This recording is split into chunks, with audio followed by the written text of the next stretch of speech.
What's up? It's Why We Love Horror. I'm John Moore. That's Aaron Brooks. A highly anticipated movie, I guess. I mean, this was in, I think, at least some of our top tens, right? I don't know if it was in my top 10 just because we're talking about Evil Dead Burn today. The newest Evil Dead entry directed by Sebastian Vanacek of Infested fame. Infested fame for at least us. We liked Infested a lot. Shudder original from a couple years ago. I don't think it was on my most anticipated list. I do. Overall, I really like the Evil Dead franchise, but my introduction to Evil Dead franchise was Ash versus Evil Dead. Before even the other two Evil Dead movies. I watched Ash versus Evil Dead. I thought it was incredible. Like, I still think it's the funniest thing in the Evil Dead franchise, including the first three, or the 2 and 3, I should say. But I like all of them. 2013's probably be my favorite of the Evil Dead franchise, which I know is blasphemous. I'm sure for you. It's Not different. Really. I mean, I think given the current scope of everything, right? It's not even like an issue. It's just like a concern I have about the franchise. It's like clearly like when Sam Raimi was the guy making everything, when it was like Evil Dead 2, Army of Darkness, Ash vs. Evil Dead, it was like a comedy horror like train, right? Then starting with Fede Al versus Evil Dead to Lee Cronin to this, I'm not saying there aren't comedic beats, but this is now like serious business. Like, and so like the tone has shifted. It's a different franchise, and I'm interested how they synergize all this, or if they're even going to bother. If that train has just been gone forever, and now we're in like a splatter kind of cruel world with the Evil Dead. Yeah, no, I don't know. I guess I don't care enough to really care. To put it like, for lack of a better term, because like I felt Evil Dead Rise, and this won't just be a whole review about Evil Dead Rise, I promise. I'm not an Evil Dead Rise fan. I feel like it's in the minority, it seems like. Most people like it. Yes, great opening title screen. Take a shot, because you can't talk about Evil Dead Rise without, for some reason, talking about the opening title screen. Although I'll take the Evil Dead Burn one over the Rise one. Just saying. But like with Rise, it was kind of towing that line with like kind of being funny and having like the silly like evil humor, and also being like trying to be dark and gross, but not that dark and gross. Lee Cronin, go watch our Mummy review. Lee Cronin doesn't work for me. And overall with this movie, Sebastian Vanacek, I was interested in it from the jump, because I was interested in his version, and very quickly I realized this is a French Extremity Evil Dead movie. Which pretty much. I'm sorry, but I'm going to be looking past a lot of faults, because I love some giallo, but French Extremity, that's my first European horror that captured my heart. So, and like it's interesting you talk about the opening, because like the opening of this movie, I just like I'm very interested in like the timeline of what's going on, because the opening of this movie is a continuation of the opening of Evil Dead Rise. Mm-hmm. And then the stories just go off in different directions. And this story, it does kind of circle back to like what we love about at least Evil Dead 2, I guess, where it's like there is like a society of like ivory tower, intellectual, archaeologist, anthropologist people who have just stumbled upon like some shit. And like they do not know what they have wrought upon the earth. And I like that we're going in this direction, and that there seems to be real stakes now. Yeah, and with each of the 3 newer Evil Dead movies, it's taken on like a serious subject matter as like its thematic basis. And this time the subject matter that you cannot touch, and if you've touched it, you've gone too far. And I'm being a little bit sardonic here, because like they've touched on addiction before, they've touched on sexual abuse. Now they're touching on domestic abuse, and for some people on Twitter and other sites, that's too far. And like for me, I just kind of have to roll my. This isn't even like the 50th film where like the main female character is a survivor of abuse. I don't get it. Yeah, I think that's like, go watch Martyrs and come back and complain to me. Yeah, You know? and that's another thing is overall, like, I guess you could put like overall this movie is very mean. Like, I'm not going to get into super deep spoilers with this movie. For one, I didn't focus all that much on the plot on this first watch through. I'll be honest, like I've got the basics of it, but this is like all gas, no brakes, and it is extremely mean. And most of the time when I've heard that, I've been like, this movie is really that mean. Like, and it is just like, and no characters get any breaks throughout the movie, including our main character, Fiorella Maher. She is becoming like a horror legend before our eyes. The climax, the balconettes, and then this is like a great trifecta. And Sebastian Vanacek, 2 movies in, I think he's becoming a legend as well. Like, because like Infested, to me, that was a 4-star movie. Like, I liked it a lot more than most people, but like I think he just did so much with it. And here you get to see him expanding and making the most. This movie is a $20 million budget, and I don't know how it wasn't double that. Like, it feels like a way bigger budget. Like the effects are phenomenal. The effects are fantastic.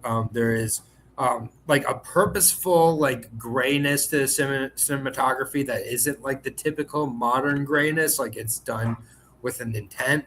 And again, like this movie, it does not stop from the fucking opening. Like, it just keeps going. Like, there are hardly any like true scenes of dialogue in this movie for like longer than maybe. It's just the story is the dialogue basically, where it's just like there is domestic abuse, but he's from this family where like the mother has deluded herself that she has like a really cool family, but they're just like shitty people, sort of. They're like vanilla shitty white people, you know? But she's deluded herself that it's like 1950s sitcom stuff. And I do want you mentioned like the camera work. Philip Lozano, the cinematographer. I'm not going to be shocked if like 3 or 4 years from now this dude is directing horror movies, because this guy blew me away. The shots they do in this movie are next level. Yeah, and like so like for me, like it was just such a nice surprise all the way through this movie, because I went in expecting to be whelmed. Like, I wasn't too excited, but like what really got me excited was the director, and like. If I would have been pitched that was a French Extremity Evil Dead movie, I would have been, it would have been in my top 5 most anticipated. It ends up going to be, I think, in my top 5 for the year, which is shocking to me. Like, when I like Evil Dead movies, I really like them though. And for me, the ones I really like, it seems to alternate. I love 2, I love 2013, and I love Burn. Like the others, I like them. Like, they're solid. Rise is probably my least favorite. So it was like definitely not expecting this huge upgrade. I won't spoil the plot either, but I will give a small just synopsis of the movie. Basically, we have Soheila Yacoub as Alice. She is the wife of Will Price of the Price family. Like I said, like an upper middle class white family. But his grandfather is a member of the Wise Men, we find out, which I guess is a throwback to Army of Darkness. And they're the group that are like uncovering all of like the Sumerian daggers and the Book of the Dead, and like they've accidentally unleashed some shit on the world, and they're just trying their hardest to cover it up. But he dies, and Will's brother Joe finds a bunch of this stuff, and then he accidentally triggers this latest foray of the Deadites onto this poor family. And I guess you're supposed to think that these people deserve it because they are like under the surface shitty people. Yeah, it's like that show, Something Very Bad Is Going to Happen that we mentioned earlier this year. Like, all those people, it made it a little easier to see in that way. This way, it was a little less obvious, besides with Will, who was like the worst, spilling hot, water on his wife and all sorts of other abusive tendencies. It's also good that they killed Will right away, because he was the worst actor in the movie. That's not even a spoiler. That guy's just a terrible actor compared to all the rest of them. Joe kind of felt like he should have been Bear's best friend from Obsession also. Like a very cowardly sort of guy. Like he finds his courage way too late. We'll say that. Yeah, exactly. I want to say one thing about the opening too. Like the first two like kill effects we get, where like the guy, like the sentient fishing rods, like wrapping around the guy's face, effects are incredible. And then there's a scene where a guy gets basically scalded, but kind of survives long enough to get out of the lake.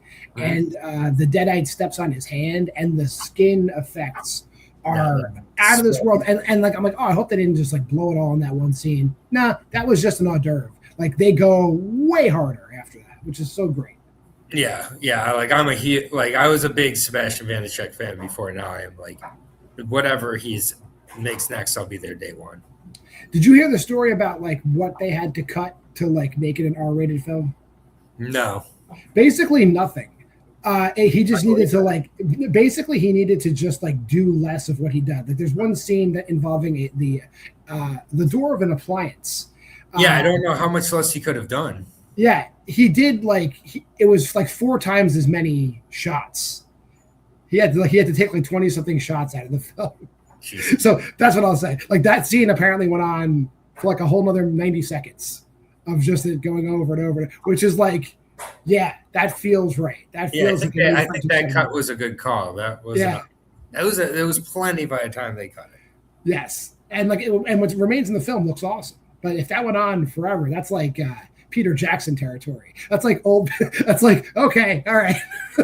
but yeah, like final like kind of thought before we get to our ratings. Like if you don't like a movie where everybody is punished, there's no one getting a break in this movie for a very long period of time, at least. If that bothers you, a movie being mean to all its characters, then this movie won't be for you. If you don't want to see the limits of how much physical abuse a body can take, don't watch this film. Yeah. There is a lot. There's the action sequences, and it's a horror movie, but I'm going to say those are choreographed action sequences. Yes, it's a lot. There's a lot of people just taking punishment in this movie. And there's still enough. It's the raid level punishment. And there's still enough of a story and plenty of a thematic like elements to make it here as well. So like that's again, like I'm not just like a straight action horror person usually. Like I need something along with it. So there is still here in this movie. To me, like Evil Dead Rise towed that line in the middle too much for me, and it became not just kind of a lackadaisical experience for me. And so many people love that movie. And for me, this fully commits to what it is, which is a mean French horror movie. And I really like mean French horror movies. And there is one comedic character who I think everyone will love. Yes, but, I agree. Without spoiling, you will love this character. Yep. Maybe the best part of the movie for me. But yeah, that's enough. We didn't spoil anything. Semi-spoilers. Good enough. Yep. Let's go to the old ratings and see what we say. What do you say, Aaron? I mean, this is 5 stars for me. It's my first 5-star movie in quite a while here. I think since the Backrooms Obsession period of time. And yeah, I don't know if this is going to get ahead of those. I think it's probably the number 3 behind those 2 still. It's just so hard to tell, though. But I mean, this has been kind of a tremendous year at the top. And then we have this wide chasm to the drop in quality from the top to the mid-tier. But that's okay, because at least we can enjoy 3 5-star movies for the year so far with Obsession, Backrooms, and now Evil Dead Burn. Obviously, my tops are a little different. I'm also at a 5-star for this. This is at least my number 2 of the year so far, threatening to be the number 1. I'm not. I am actually not even sure if this is better than Obsession or not. I could be convinced that this is better than Obsession. It's way more brutal than Obsession. Yeah, I mean, physically 100%. Yes. Emotionally, I don't know, but yes, emotionally maybe. I don't know. It's fucking brutal. It's a brutal ride, and if you're into that shit, if you think Martyrs is a comedy, you're gonna love Evil Dead Burn. Agreed. For 100%. Yeah. That'll do it though for this episode of Why We Love Horror. If you made this far in the video, like, comment, subscribe, share. Go to the Facebook group at Why We Love Horror. Drop me a line at wwlhorror@gmail.com and check out the Letterboxd challenge there. Watch movies with us all year. Until next time, I'm JWMaher, and that's Aaron Brooks. This has been Why We Love Horror. We'll see you next time there's a movie out.